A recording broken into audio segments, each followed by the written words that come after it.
बिस्मिल्लाहिर्रहमानिर्रहीम। अस्सलामुअलैकुम। दोस्तों, सब्जियों में अगर सबसे ज़्यादा हेल्थफुल सब्ज़ी देखी जाए तो वो है करेले की सब्ज़ी। और आपने इसे कई बार में बनाया होगा। भरमा करेले भी बनाए होंगे और मसालेदार करेले भी। अब इसके बनाने में आपको बहुत सारा घी चाहिए होता है या बहुत सारा ऑयल लेना होता है। लेकिन दोस्तों, ये फिर भी सूखे सूखे से ही बनते हैं। लेकिन आज मैं आपको ऐसे करेले बनाने की रेसिपी देता हूँ कि जिसमें ऑयल तो आम सब्जी से भी कम ही लगेगा और करेलों की कड़वाहट भी ना होने के बराबर में होगी। तो चलिए फिर इन्हें बनाना शुरू करते हैं।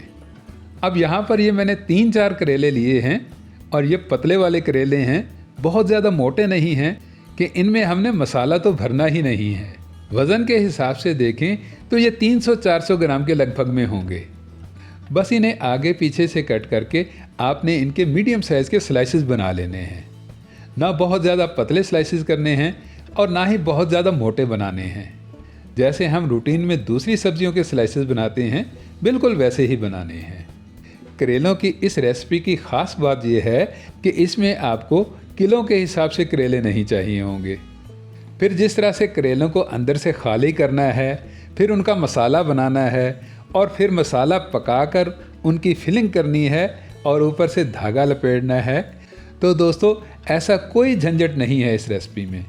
करेले अगर आपके कच्चे कच्चे हों तो उनमें से आपको बीज रिमूव करने की भी ज़रूरत नहीं है। और अगर किसी एक आध करेले में से आपको बीज निकालने हों तो बिल्कुल निकाल लीजिएगा। अदरवाइज़ कच्चे बीज हों तो उन्हें आपको निकालने की बिल्कुल भी ज़रूरत नहीं है। अब कट करने के बाद नमक वगैरह तो आप लगाते ही होंगे, लेकिन इस बारी में दोस्तों पहले आप आधा चम्मच इनके ऊपर हल्दी का डाल लीजिएगा और उसके बाद में आपने नमक लगाना है। हल्दी एंटीसेप्टिक तो होती ही है, लेकिन यहाँ पर यह करेलों के कच्चेपन की हीक को ख़त्म करने में हेल्प करेगी। अब करेलों के साथ साथ में आपको 2 बड़े साइज़ के प्याज चाहिए होंगे, 2 टमाटर, 3-4 हरी मिर्चें, फ्रेशली सा हरा हरा धनिया, अदरक के 2 टुकड़े, 3 जो है लहसुन के और 1 नींबू का रस चाहिए होगा। अब प्याज को तो दोस्तों कट करके आपने इसको रफली सा चॉप कर लेना है। ना इसके आपने स्लाइसेस बनाने हैं और ना ही आपने ऑनियन पेस्ट रेडी करना है। प्याज़ों का हमने मसाला बनाना है, तो मसाला बनाने के लिए रफली से चॉप किए हुए प्याज ही परफेक्ट रहेंगे। इसके साथ ही टमाटरों का ये रूट वाला पार्ट अलग करके आपने टमाटरों को सेंटर में से कट करके इनको आपने 4-4 पीसेस में डिवाइड कर देना है। टमाटरों के छिलके ऊपर तैरते न रहें, तो इसके लिए आपने इनको मिक्सी की डब्बी में डालकर इनका टमाटो पेस्ट रेडी कर लेना है। बस 1 आध मिनट ही ग्राइंड करेंगे तो ये इस तरह का गाढ़ा गाढ़ा सा टमाटो पेस्ट बन जाएगा। तो रह गई हरी मिर्चें, तो इनको ऊपर नीचे से कट करके आपने सिर्फ 2-2 पीस में इनको डिवाइड कर लेना है। अब ये इतनी बड़ी बड़ी हरी मिर्चें कैसे डलेंगी, ये मैं आपको आगे चलकर बताता हूँ। अब अदरक के 2 बड़े बड़े टुकड़े और लहसुन के 3 जुए, ये तो मैंने आपको पहले से ही दिखा रखे हैं, लेकिन इनके साथ में ही ग्रेवी को दानेदार बनाने के लिए, करेलों की कड़वाहट को कम करने के लिए ये मैंने 2-3 चम्मच भुने चने लिए हैं और थोड़ा सा लिया है सूखा नारियल, ऐसे 2 चम्मच के करीब करीब में। अगर आपके पास नारियल पाउडर हो तो आप वो भी डाल सकते हैं। क्वांटिटी के हिसाब से 2 चम्मच काफ़ी रहेंगे। और इनके साथ में ही आएंगी बड़े बड़े साइज़ में कट की हुई हरी मिर्चें। अब इन सब चीज़ों को और हरी मिर्चों को यूज़ करने के लिए आपने 1/4 कप से भी आधा ऑयल लेना है और ऑयल को गर्म करके सबसे पहले आपने इसमें लहसुन के जोए डालने हैं और उसके बाद में आएंगे अदरक के 2 टुकड़े और इन दोनों को स्टर करके बहुत अच्छे से हिला जुलाकर आपने डाल देना है इसमें सूखा नारियल। अब ये तीनों चीज़ें स्टेप बाय स्टेप फ्राई हो गई हैं, तो अब आपने डाल देने हैं इसमें भुने हुए चने। अब भुने चने पहले से ही भुने हुए हैं, तो इनको बहुत ज़्यादा फ्राई करने की आपको बिल्कुल ज़रूरत नहीं है। इसलिए एंड में आपने डालनी है बड़े बड़े साइज़ में कट की हुई हरी मिर्चें। और हरी मिर्चों को भी दोस्तों बहुत ज़्यादा नहीं पकाना है आपने, बस थोड़ा सा ही स्टर करके आपने इन सब चीज़ों को निकाल लेना है।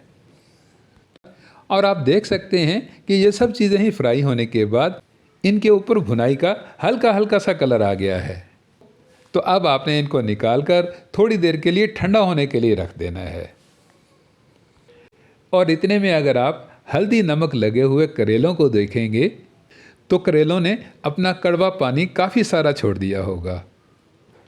तो इनको अगर आप बहुत ज़्यादा ज़ोर लगाकर नचोड़ेंगे तो करेलों के स्लाइसेस आपके टूट जाएंगे, जो दिखने में बिल्कुल भी अच्छे नहीं लगेंगे।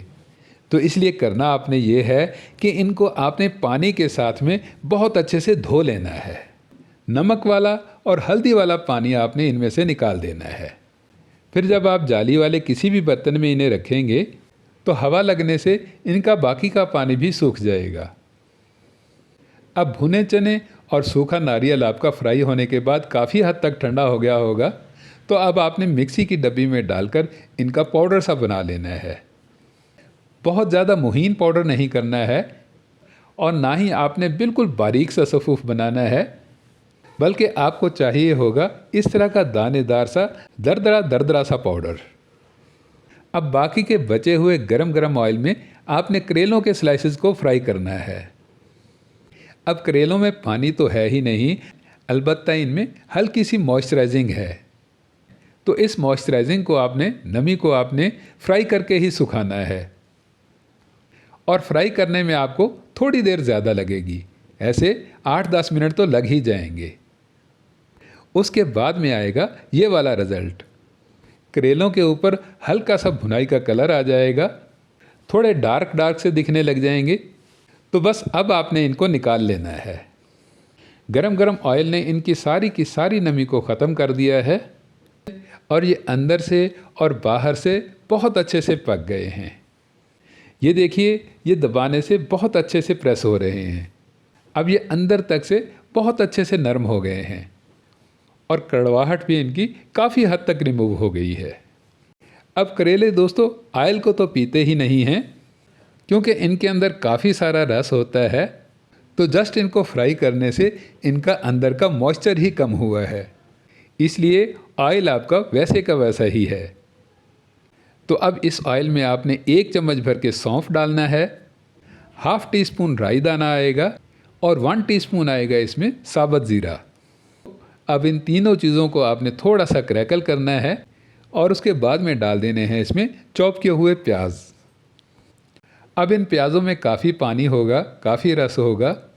तो इस रस को सुखाने के लिए, प्याज़ों को बहुत अच्छे से फ्राई करने के लिए आपने इनको स्टीम में पकाना है। 3 से 4 मिनट तक आप इनको ढककर पकाएंगे तो ये इस तरह से बहुत अच्छे से भुन जाएंगे। काफ़ी सारा इनका पानी ड्राई हो जाएगा और प्याज आपके इस तरह से नरम और सौते हो जाएंगे। फिर इसमें डालना है आपने टमाटो पेस्ट। तो अब टमाटरों में भी काफ़ी रस होता है, खट्टा खट्टा सा काफ़ी पानी होता है। तो अब आपने इस खट्टे पानी को सुखाना नहीं है, बल्कि इसी खट्टे रस में डाल देनी है आपने 1 टेबलस्पून लाल मिर्च पाउडर, 1 टेबलस्पून नमक और थोड़ी सी हल्दी। और दोस्तों इन तीनों बेसिक मसालों को आपने बहुत अच्छे से मिलाकर मिक्स करके डाल देनी है आपने ½ टेबलस्पून कश्मीरी लाल मिर्च। कश्मीरी लाल मिर्च डालने से मसाला आपका रेडिश कलर का हो जाएगा, दिखने में गुड लुकिंग लगेगा और टेक्सचर इसका बहुत ही शानदार हो जाएगा। इसके बाद में डालना है आपने इसमें होममेड तैयार किया हुआ दरदरा सा सूखे नारियल और भुने चनों का पाउडर।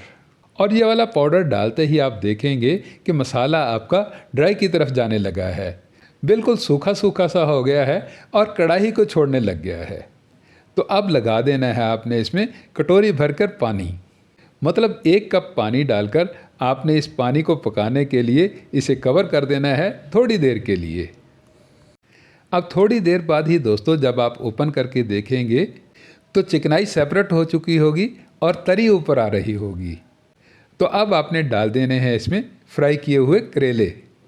अब करेले आपके ऑलरेडी पहले से ही बहुत अच्छे से भुने हुए हैं, बहुत अच्छे से फ्राई किए हुए हैं और मसाला भी आपका परफेक्टली तैयार हुआ है। तो अब इन दोनों चीज़ों को मिलाने के लिए, एक करने के लिए आपने इनको कवर कर देना है 3-4 मिनट के लिए। दोस्तों, करेले की सब्ज़ी शुगर पेशेंट के लिए बहुत ही फ़ायदेमंद सब्ज़ी है। शुगर लेवल बढ़ने में ज़्यादातर ग़िज़ाई बेअतदाली ही होती है। जैसा कि ईद के दिनों में बहुत सारा मीठा खाने से शुगर लेवल में स्पाइक आ जाती है, तो उसको नॉर्मल करने के लिए मेडिसिन के साथ साथ में आप करेले जैसी सब्जियों का इस्तेमाल अपने खाने में ज़रूर कीजिए। इससे शुगर लेवल आपका नीचे आएगा और डायबिटीज़ आपकी कंट्रोल में रहेगी। अब आपने डालने हैं इसमें एंड के मसाले। हाफ़ टी स्पून धनिया पाउडर डाल लीजिएगा और क्वार्टर टी स्पून गरम मसाला पाउडर शामिल कर लीजिएगा। और इनके साथ साथ में डालना है आपने 1 नींबू का रस।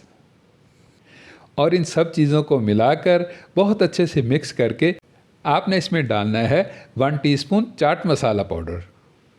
चाट मसाला पाउडर ना हो दोस्तों तो आप अमचूर पाउडर भी डाल सकते हैं। इससे हल्की सी खटास आ जाएगी और खटास की वजह से जो करेलों में थोड़ी बहुत कड़वाहट होगी वो भी ख़त्म हो जाएगी। दोस्तों, करेलों की हेल्थफुल सब्ज़ी को मैंने बिल्कुल थोड़े से ऑयल में आपको बनाने का बहुत ही आसान तरीका बताया है। आपको मेरा ये तरीका कैसा लगा, फीडबैक ज़रूर दीजिएगा। मिलते हैं नेक्स्ट वीडियो में, तब तक के लिए अल्लाह हाफिज़।